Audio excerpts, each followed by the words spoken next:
You're confident.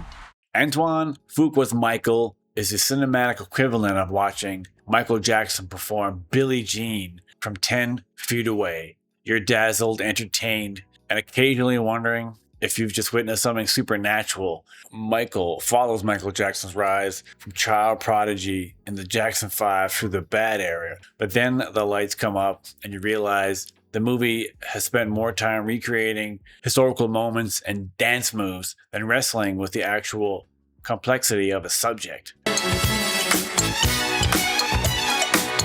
Before I moonwalk any further into this review, don't forget to take a moment to like and subscribe for more hilariously amazing movie reviews and screenwriting videos. So I am off the wall and thrilled to get into this bad review of 2026's Michael. I just want to do my own thing. Jaafar Jackson delivering a genuinely astonishing performance. This isn't just one of those biopics where the actor vaguely resembles the musician. If you squint and have 3 beers, Jaafar captures Michael's voice, mannerisms, dancing, and stage presence so convincingly that there are moments where your brain starts buffering. Considering that Jaafar Jackson is the nephew of Michael, stage presence is in his blood. The film's recreation of Michael's childhood under the watchful eye of his father Joe Jackson feels largely consistent with historical accounts. The strict rehearsals, relentless pressure, and complicated father-son dynamic portrayed effectively without turning Joe into a cartoon villain. They still portrayed Joe very sympathetically and definitely toned down what he was like in real life, as he had a reputation for being pretty awful to the kids, specifically Michael. Picked on him a lot. He actually called him Big Nose, which was one of the main reasons why Michael got plastic surgery on his nose. Yet they completely removed that part from the film. He just says that he wants his face to look more symmetrical, yet they decided to remove that completely. On Michael's success. Which is one of the biggest strengths of the show as well, is the recreation of historical moments down to every single detail of a 1984 Pepsi commercial. In real life, the pyrotechnics ignited Jackson's hair during filming, causing serious burns that affected him physically and emotional for years.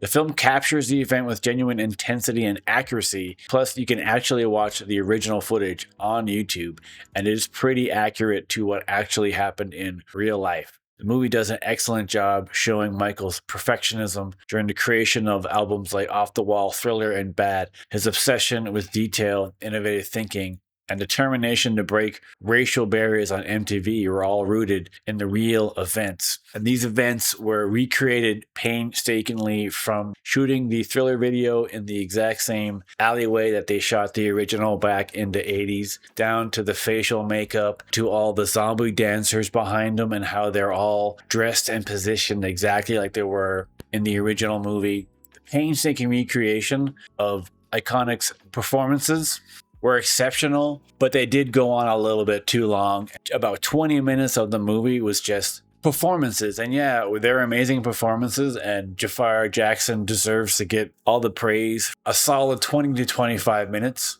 of just his performances. It could have been filled with more story or more character. As good as Jaafar was at mimicking his uncle, was just that, mimicking. He's just taking a character that already exists. Recreating him would be easier for someone who actually has the Jackson in their blood. The makeup was also exceptional in terms of making him look exactly like Michael during those periods in his life, the late 70s to the late 80s and 1988. You have a very special life. The story itself was pretty bare bones. Basically just his story. And in reality, the only real obstacle in his way was his dad the entire time. And his dad didn't end up being that much of a huge issue. His dad was kind of a jerk and then controlling, but then he's like, I'll just fire him. Okay, now he's fired. Obviously, his father was a huge figure in his life. The constant tension between them was highlighted, and there wasn't any real huge barrier to Michael Jackson's success because obviously he succeeded. In a biopic like this, we already know what happened, so it didn't really feel all that interesting, and the entire movie was just an homage and recreation of some of Michael's most iconic moments.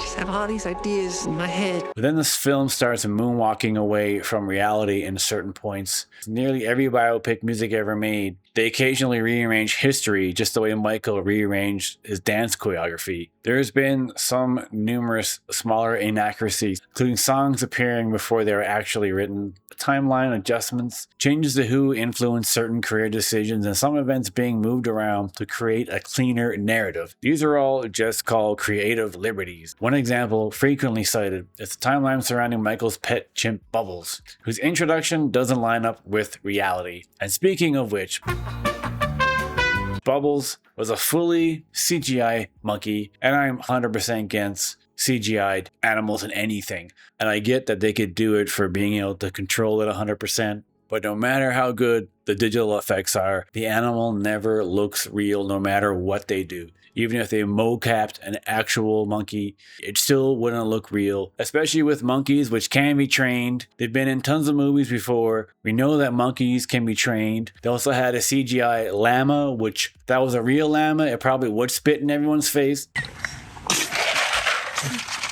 Things like that took me out a little. I don't think it would have been that hard for them to actually use a real monkey. These aren't actual deal breakers. If filmmakers stuck to strict chronology, we'd be watching 6-hour documentaries and developing lower back pain. God might give him the prince. The most controversial aspect of Michael is that it ends before the allegations and controversies that would later define much of the public conversation surrounding Jackson. The film presents nothing but an estate-approved version of Michael's life that celebrates his achievements while avoiding the most difficult chapters. The filmmakers can argue that they chose specific periods of Jackson's life. The movie ends around the late 80s and focuses on the ascent rather than the decline. Some critics felt this approach created a sanitized portrait rather than a complete one. They did say at the end of the movie that his story continues, indicating that there's going to be a second Michael movie from the 1980s on. So the next movie could be the late 80s from up until perhaps when he dies in 2009. It's a bit like making a movie about the Titanic and ending right before the passengers admire the iceberg. Technically accurate, sure. The whole story, not exactly. Feel Michael's spirit there. And Jaafar Jackson had the impossible job of portraying the most recognizable entertainers in history, but somehow he managed to pull it off. What makes his performance so impressive isn't just that he looks like Michael Jackson, but that he can replicate the dance moves. Plenty of impersonators can moonwalk. Jaafar captures the little details that made Michael feel unique. The soft-spoken voice, the shy body language, nervous energy around strangers, and then almost supernatural confidence that appeared the moment he stepped under a spotlight. The film's concert sequences are where Jaafar truly shines. During performances of songs like Billie Jean and Bad, there are moments where the line between actor and subject almost disappear. The timing, posture, facial expression, and movement feels less like imitation and more like a recreation. What prevents the performance from becoming a simple impression is the vulnerability he brings to quieter scenes. Jaafar portrays Michael as a perfectionist, constantly chasing approval, whether from his father, his audience, or himself. Even when the screenplay occasionally simplifies the more complicated aspects of Jackson's life, Jaafar's performance adds emotional depth that isn't always present on the page. The result is one of the strongest music biopic performances in recent memory. Whether you love or hate the film itself, Jaafar Jackson proves it wasn't just cast because of his last name. He was cast because he could do something incredibly rare. Make audiences believe they're watching Michael Jackson again. that's a universal language. As a movie, Michael is hugely entertaining. The musical sequences are electric. Jaafar Jackson is phenomenal, and Fuqua directs the concert recreations with genuine energy. You'll leave the movie wanting to listen to Thriller immediately, which is probably the highest compliment a Michael Jackson movie can receive. As a biography, it's more selective. It captures Michael Jackson, the performer, with remarkable accuracy, but only tells part of Michael Jackson, the person.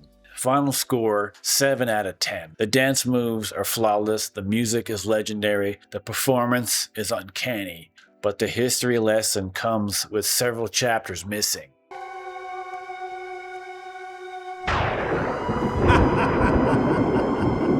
I hope you enjoyed my review of 2026's Michael. I foresee Oscar nominations in the future. Do love biopics, and I could see him at least getting nominated for an Oscar and a Golden Globe. He deserves all the acknowledgement he gets. At the end of the day, it still just feels like he's mimicking Michael Jackson, but he is doing it with remarkable accuracy. Please comment below on what you think of the movie Michael. Did you like it? Did you hate it? What do you think? What did you think of my review? Regardless of all those things, don't forget to take a moment to like and subscribe. Thanks for watching. Keep writing.